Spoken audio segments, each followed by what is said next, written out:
Welcome to Keto Life Support, where we make your keto life sustainable, fun, and low stress. I'm Kim Howerton, and I'll be coming to you weekly with some of my keto besties to bring you the practical, real-world keto advice that you need.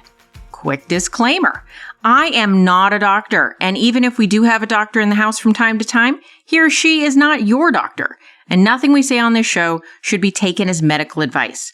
Always check in with a trusted medical professional about your own personal medical concerns. Hello and welcome to Keto Life Support. This is Kim Howerton with episode number 197. So close to 200. And today, I'm giving you a personal update.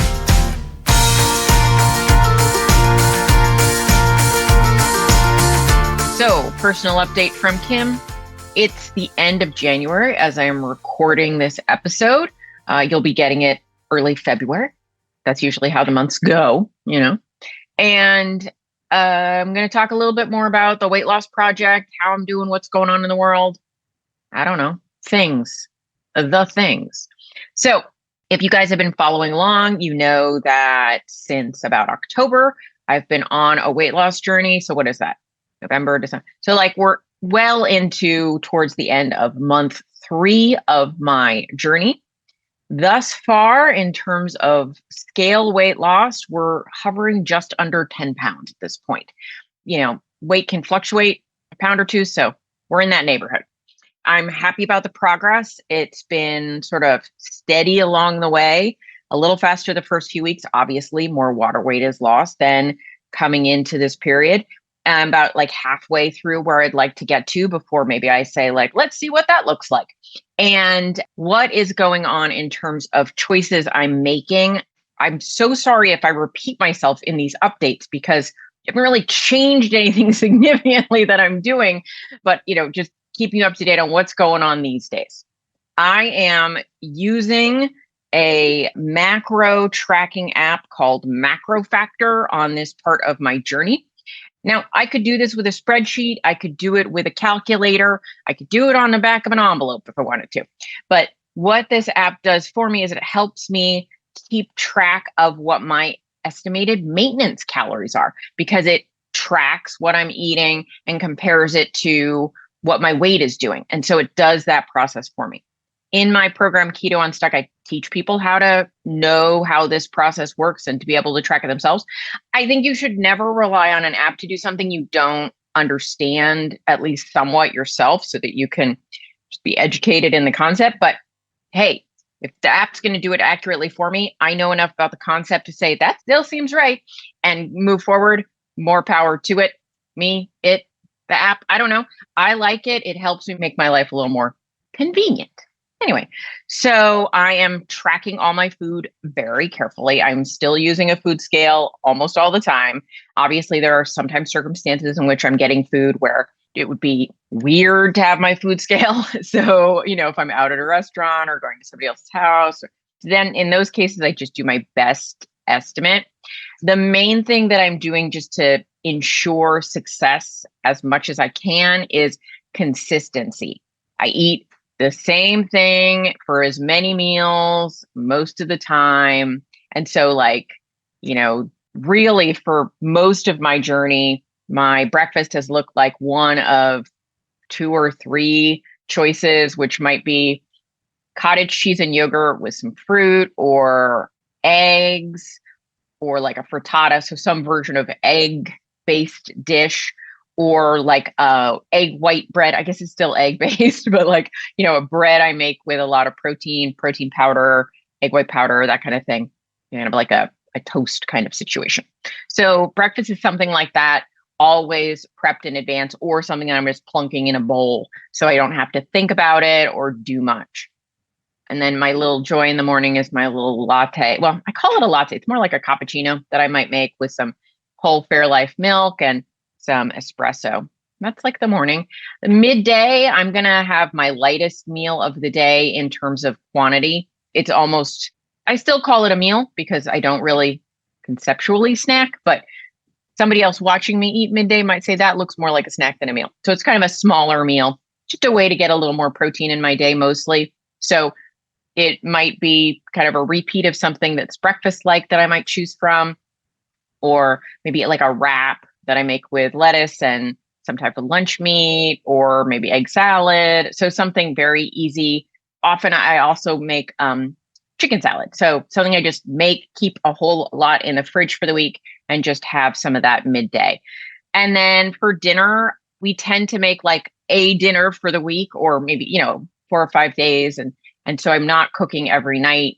Usually it's just easier that way. I'll batch a little more. So it's either like steak and veggies, or like an enchilada kind of saucy chickeny thing on cauliflower rice, or something sort of Alfredo-y on cauliflower rice, or a great hack. I, use Miracle noodles, or maybe not that brand. Sometimes I vary my brands, but some type of basically almost nothing to them noodle with some type of sauce on it and some type of meat. So it's basically meat and veg and maybe a sauce. And that pretty much is on repeat all the time.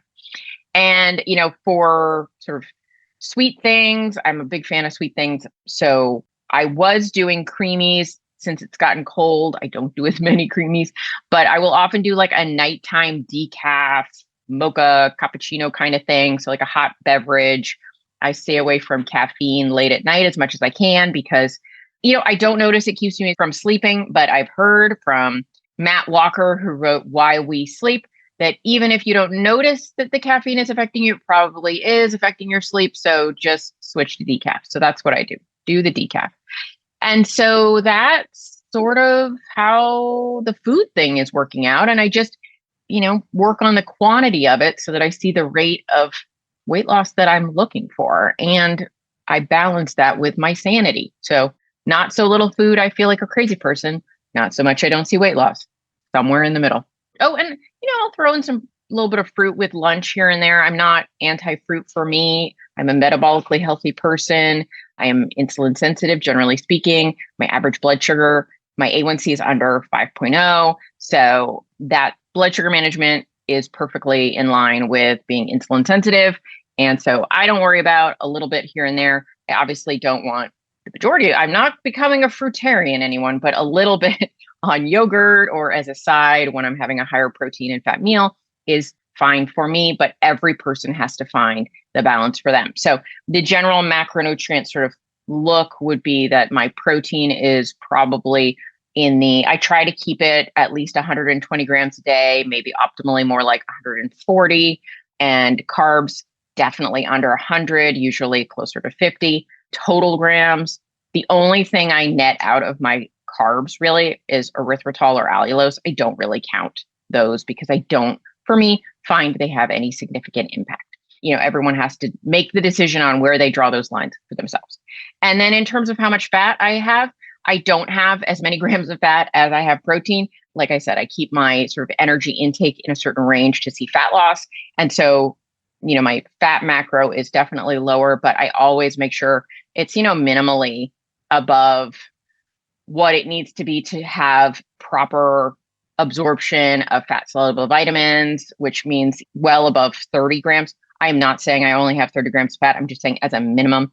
And the reason I'm being a little coy about how many fat grams I have is because if I tell you I eat this many fat grams, you're gonna be like, okay, that's what you need to eat to lose weight. And that's not true, right? What I need might not be what you need based on how active I am, what kind of genetics I have, how, built for famine I am versus you. And so I don't want to be prescriptive here in terms of an exact number of grams. That's the only reason I'm being a little coy there. I can tell you it is above 30 for sure.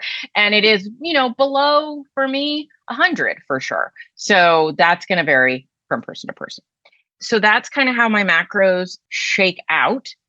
I'm trying to stay away from anything that I would call low satiety, which is just hey, for how much energetic impact, how much of my caloric budget this uses, how much satiety do I get from it? I pay a lot of attention to that. So very few highly processed foods are being consumed for both general health reasons and because they're going to leave me super hungry. The more sort of energetically compact and non-filling a food is, right, the less bang for my buck I'm getting. So I'm paying very close attention to trying to stick with whole foods, minimal, highly processed foods. An exception is obviously egg white protein powder and some keto chow type protein powders that I use for baking. I don't do shakes really for the most part, just because drinking my protein is not as satiating as chewing it. But in terms of like, I don't think of protein powders as like that kind of highly processed, low satiety foods if used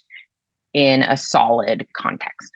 In terms of supplements, what am I doing to supplement? Well, I definitely am finding I am enjoying my supplementation routine. That's a weird way to say that, but I am very convinced that certain types of supplements are helping me. And by that, I don't mean like any MLM product or like fat burners, please. No, I don't mean that. I'm taking omega-3 fatty acids from Nordic Naturals. I'm doing some magnesium citramate to help with a digestive stuff. Often when you are reducing the quantity of food you eat, some people, not everyone, develop maybe sort of I don't want to be TMI here, but you can get a little bit like constipated sometimes. And so that definitely helps with that. Making sure I'm getting plenty of water and electrolytes is something I also make sure to do. What else? Also, I'm including vitamin D3, K2, which definitely helps with my vitamin D levels, which generally need help. I'm also doing some inositol just as an experiment to see how that helps with sleep. And I've played on and off with some berberine. I don't really see a big difference, but I'll keep you posted if that seems to be helping things in any way. Again, my blood sugar is not really an issue being as low as it averages, and berberine is very helpful in blood sugar issues. So I'm not sure what it's doing for me, but I'm experimenting a little bit with it. So I have no outcome on that. I'm just giving you an update. I think that's pretty much it, but I'm still being very intentional with my supplementation of omega-3s, mostly because I am terrible about eating fish. If I ate salmon or some kind of fatty fish or even shellfish on the regular, I think then you're getting enough from natural sources. Because I don't get enough omega-3. I think it's super important. I'm definitely focusing on that for brain health long term. Oh, and creatine. I'm taking creatine. That's another thing that I'm doing. So all of those things are helpful. Are they directly impactful on weight loss? Not really, but they are impactful on general health. And so I think those are kind of part of my regime these days. Other things, I'm sticking to my 2-day-a-week lifting schedule and my daily walking schedule, unless it's raining. I'm just going to be honest. Then I'm like, no, I'm not going out there. I could probably go to the gym and walk on the treadmill. I'm just being honest with you guys. It doesn't rain enough here that it has a significant impact. But yes, I am a lazy slug by nature. And that's not an insult. That is just a descriptive term. I did go to UC Santa Cruz, home of the fighting banana slug. So yeah, true to form. How's my mood would be an important question, because 2023, cover your ears if you don't like swearing. It sucked. It sucked so much. And my head was not on straight in terms of weight loss, self-image, that kind of thing. It was a mess.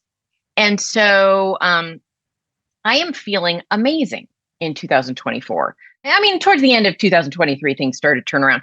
I honestly, it's like, which came first, the chicken or the egg or the horse or the cart or the whatever?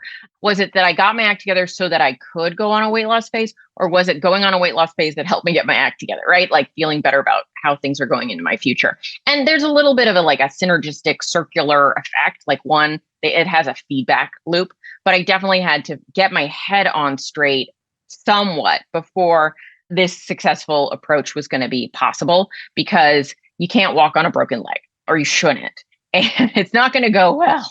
And that's what it kind of felt like I was trying to do for a while. And so now I'm like in a place where success is begetting success. I'm doing good things are happening. I'm seeing good effects. And there's this feedback loop where I'm feeling better about life in general. And that is amazing to me. And so happy on that front. Anyway, that's kind of the update on me, my fitness, my health, how I'm feeling. I haven't had new blood work done in the past couple of months, or several. What's more than several? I don't know. It's been under a year, but maybe coming up on a check-in on blood work in the next few months. So we'll keep you posted on that as that comes back into play. And if I see any shifts in my blood work as I'm entering into a lower weight category. All right. So that is what I got to say about the update. Hopefully, if this was useful to you, great. If this wasn't, sorry. Why are you still here? Anyway, but I wish you well, and I will talk to you next week. Thank you so much for joining us for this episode of Keto Life Support. Want more information? Want show notes? Want to suggest a topic? Just head over to ketolifesupport.com. That's where all that kind of thing can go on. By the way, I have a request. If you could go to your podcast host and hit subscribe, we would really, really appreciate it. And what would be even more awesome is if you could write a review.